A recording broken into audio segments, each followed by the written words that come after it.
کہ ایک لمحہ جس نے گزارا ہو نا، صرف ایک لمحہ گزارنے کو اسے موقع میسر آیا ہو، ایمان کے ساتھ آپ علیہ السلام کی صحبت میں صرف ایک لمحہ جسے گزارنے کا موقع میسر آیا ہے، دنیا کی تمام نعمتوں سے بڑھ کر یہ ایک نعمت ہے، تو جس نے یوں سمجھیے ساری زندگی آپ علیہ السلام کے ساتھ گزاری ہو، اسلام کے اعلان سے پہلے بھی وہ حضور کے دوست ہوں اور اسلام کے اعلان کے بعد بھی سب سے پہلے اسلام قبول کرنے والے اور پھر حضور کی صحبت میں رہنے والے اور حضور کے بہت ہی قابل اعتماد ساتھی اور دوست ہوں، تو ایک لمحہ گزارنے والا دنیا کی ساری نعمتوں سے بڑھ کر نعمت لے جاتا ہے، تو جس نے زندگی ساری حضور کے نام پہ وقف کر دی ہے اس کا اپنا مقام کتنا ہوگا۔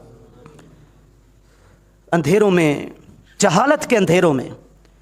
جب نبوت اور رسالت کا چراغ روشن ہوا نا، تو اس چراغ کی روشنی پر پروانہ وار جان قربان کرنے کے لیے جو سب سے پہلے آگے بڑھے وہ حضرت ابوبکر صدیق رضی اللہ تعالیٰ عنہ۔ نگاہ قدرت نے، رب کے انتخاب نے، رب کے فیصلے نے روز ازل ہی سے جنہیں اپنے محبوب کی رفاقت کے لیے، اپنے محبوب کے صحابیت کے لیے، اپنے محبوب کے ساتھی بننے کے لیے منتخب کر لیا تھا، وہ حضرت ابوبکر صدیق رضی اللہ تعالیٰ عنہ۔ آپ علیہ الصلوۃ والسلام نے حضرت ابوبکر صدیق رضی اللہ تعالیٰ عنہ کو یہ خوشخبری سنائی تھی، ان کے لیے خوشخبری تھی، ہمارے لیے حضرت ابوبکر صدیق رضی اللہ تعالیٰ عنہ کی فضیلت کا اظہار ہے۔ انت صاحبی علی الحوض وانت صاحبی فی الغار، اے ابوبکر جیسے تو غار میں میرا ساتھی ہے نا، غار ثور میں بوقت ہجرت، جیسے تو غار میں میرا ساتھی ہے، یاد رکھنا یہ دنیا ہے، کل بروز حشر حوض کوثر پر بھی تو میرا ساتھی ہوگا۔ اور یہ وہ ساتھی ہیں، یہ وہ صحابی ہیں جن کے ساتھی ہونے کو، جن کی صحابیت کو اللہ رب العزت نے قرآن کے اندر بیان فرمایا ہے۔ یہ اعزاز کہ کسی کے صاحب ہونا، کسی کا ساتھی ہونا، کسی کے لیے صحابیت کے صاد ہا با کے الفاظ کا آنا، یہ صحابیت والا اعزاز قرآن مجید کے اندر صرف اور صرف حضرت ابوبکر صدیق رضی اللہ تعالیٰ عنہ کے حصے میں آیا اور کسی صحابی کے حصے میں نہیں آیا کہ اللہ تعالیٰ نے قرآن میں اپنے محبوب کا صحابی والا لفظ بیان فرمایا۔ یہ حضرت ابوبکر صدیق رضی اللہ تعالیٰ عنہ کے لیے عشق و محبت کے جتنے بھی معیارات تھے نا، عشق و محبت کی جتنی بھی دلیلیں تھیں، عشق و محبت کے جتنے بھی پیمانے تھے، وہ سارے کے سارے اگر ملتے ہیں، یکجا کسی جگہ ملتے ہیں، تو وہ زندگی جناب حضرت ابوبکر صدیق رضی اللہ تعالیٰ عنہ کی زندگی۔ بلکہ عشق و محبت کی جو شمعیں آپ نے روشن کی ہیں نا، محبت و عقیدت کی جو قندیلیں آپ نے جلائی ہیں نا، روشن کی ہیں، ان کی روشنی، ان کی نورانیت تا قیام قیامت جاری و ساری رہے گی۔ جس موقع پر بھی آپ علیہ الصلوۃ والسلام نے کچھ خواہش کی، کچھ تمنا کی، حضرت ابوبکر صدیق رضی اللہ تعالیٰ عنہ کی خواہش یہ تھی کہ سب سے پہلے آگے بڑھ کر اس تمنا کو پورا کرنے والا سب سے پہلے میں شخص بنوں۔ عشق و محبت اس کو کہا جاتا ہے۔ شاعر مشرق علامہ اقبال نے ایک ہی جملے میں جو تعارف کروایا ہے نا حضرت ابوبکر صدیق رضی اللہ تعالیٰ کا، ویسے تو انہوں نے بہت اشعار لکھے ہیں، لیکن میں سمجھتا ہوں ایک جملہ کافی ہے حضرت ابوبکر صدیق کو سمجھنے کے لیے۔ علامہ اقبال کی زبان میں وہ کہتے ہیں جس سے بنائے عشق و محبت ہے استوار، جس سے بنائے عشق و محبت ہے استوار۔ کیا مطلب؟ کہ ابوبکر صدیق کی ذات وہ ذات ہے کہ عشق و محبت کی جو عمارت ہے، جو تعمیر ہے، جو بنا ہے، وہ اگر مضبوط ہے نا، وہ اگر طاقتور ہے، عشق و محبت کی بنیادیں اگر ہلائی نہیں جا سکتی، تو یہ صحرا کس کو جاتا ہے؟ یہ حضرت ابوبکر صدیق کو جاتا ہے۔ اور پھر فرماتے ہیں ہمت او کشت ملت راچو ابر، ثانیے اسلام و غار و بدر و قبر۔ حضرت ابوبکر صدیق کا جو حوصلہ تھا وہ ملت اسلامیہ کے کھیتوں کے لیے یوں سمجھو برسنے والا بادل تھا، ابر بن کے برسا،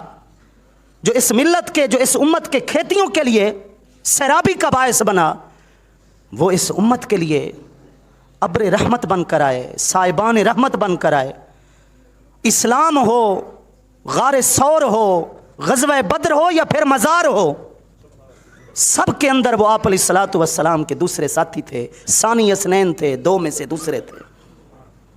یہ حضرت ابوبکر صدیق رضی اللہ تعالیٰ عنہ، ان کو سب سے بڑی وہ بات جو بے چین کرتی تھی وہ یہ تھی کہ میرے پاس جمع پونجی بھی ہو، میرے پاس گنجائش بھی ہو، میرے پاس اخراجات بھی ہوں، اور پھر بھی کوئی غلام ہو، اور ظالم کافر اس کا آقا اس کے اوپر ظلم و ستم کر رہا ہو، صرف اس لیے کہ وہ قل هو اللہ احد کا نعرہ کیوں لگاتا ہے؟ میرا وہ پیسہ کس کام کا، میری وہ دولت کس کام کی؟ بھاری رقمیں دے کر، بھاری قیمتیں ادا کر کے انہوں نے سب سے پہلے ان غلاموں کو آزاد کروایا، ظالم آقاؤں کے چنگل سے نکالا اور ہمیشہ کے لیے آزادانہ زندگی گزارنے کا موقع دیا۔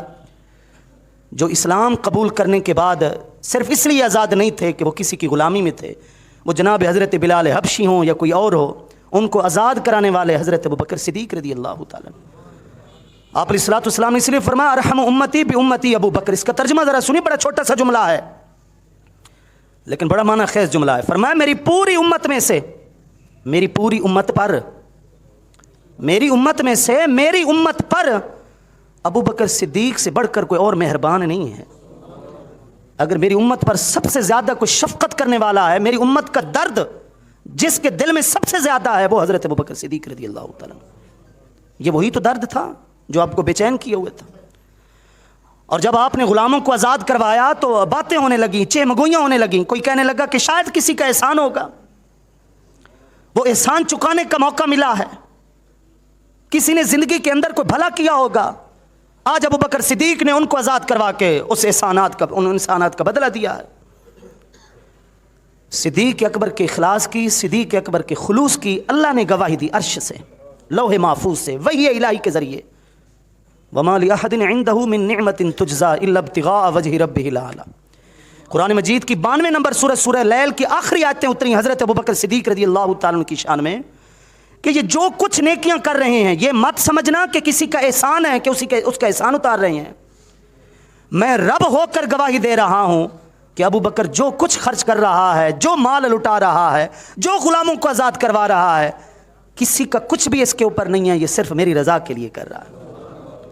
وَلَسَوْفَ يَرْضَىٰ، اور میں پھر ابو بکر کو اتنا دوں گا، اتنا دوں گا، اتنا دوں گا کہ آج یہ مجھے راضی کر رہا ہے، کل بروز حشر میں اس کو راضی کروں گا۔ اس سے اگلی صورت قرآن مجید کی 93 نمبر سورۃ الضحیٰ، اس میں رب اپنے حبیب کو فرما رہا ہے وَلَسَوْفَ يُعْطِيكَ رَبُّكَ فَتَرْضَىٰ، اے حبیب میں تجھے اتنا دوں گا کہ تو راضی ہو جائے گا۔ یا تو رب نے اپنے حبیب کو فرمایا کہ تجھے اتنا دوں گا تو راضی ہو جائے گا، یا اپنے حبیب کے حبیب ابو بکر صدیق کو فرمایا کہ تجھے اتنا دوں گا تو بھی راضی ہو جائے گا۔ یہ وہ اعزاز ہے جو اللہ رب العزت نے اور اس کے محبوب نے حضرت ابو بکر صدیق رضی اللہ تعالیٰ عنہ کو دیا۔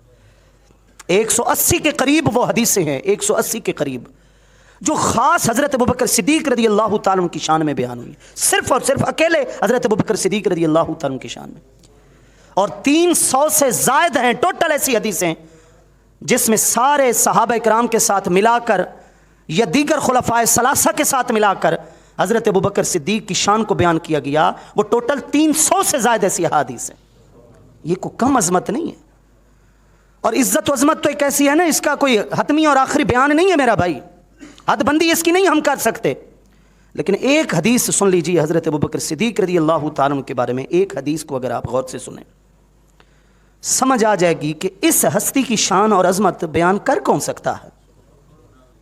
کسی کی مجال نہیں ہے۔ کس کے اندر اتنا دم ہے، کس کے اندر اتنی ہمت ہے جس کی یہ شان اللہ کے پاک پیغمبر نے بیان کی ہو۔ آقا کریم علیہ تحیت و تسلیم نے ارشاد فرمایا ما عندنا لأحد ید الا وقد کافأناہ ما خلا ابا بکر فإن له عندنا یدا یکافئہ اللہ یوم القیامہ۔ ترجمہ سنیے، ہمارے لیے اگر کسی نے کچھ بھی کیا ہے، ہم پر اگر کسی نے کوئی احسان کیا ہے، ہمارے دین کی خاطر کسی نے کوئی بڑا قدم اٹھایا ہے، میرے آقا نے فرمایا ہم اس کے احسانات کا بدلہ یہاں چکا چکے ہیں۔ کسی نے ہمارے لیے کچھ بھی کیا ہے تو ہم اس دنیا میں اس کے احسانات کا بدلہ دے چکے ہیں۔ اگر میرے صحابہ میں، میری امت میں کوئی بچہ ہے تو وہ بچہ ہے ابو بکر صدیق، ما خلا ابا بکر، صرف ابو بکر ہی ہیں۔ ان کے احسانات کا بدلہ میں نہیں دوں گا، کل بروز حشر اللہ خود دے گا۔ باقی سب کے احسانات ان کا بدلہ ہم دے چکے، لیکن ابو بکر صدیق رضی اللہ تعالیٰ عنہ وہ محسن اسلام ہیں جن کے احسانات کا بدلہ ہم نہیں دیں گے، کل بروز حشر خود ان کا رب دے گا۔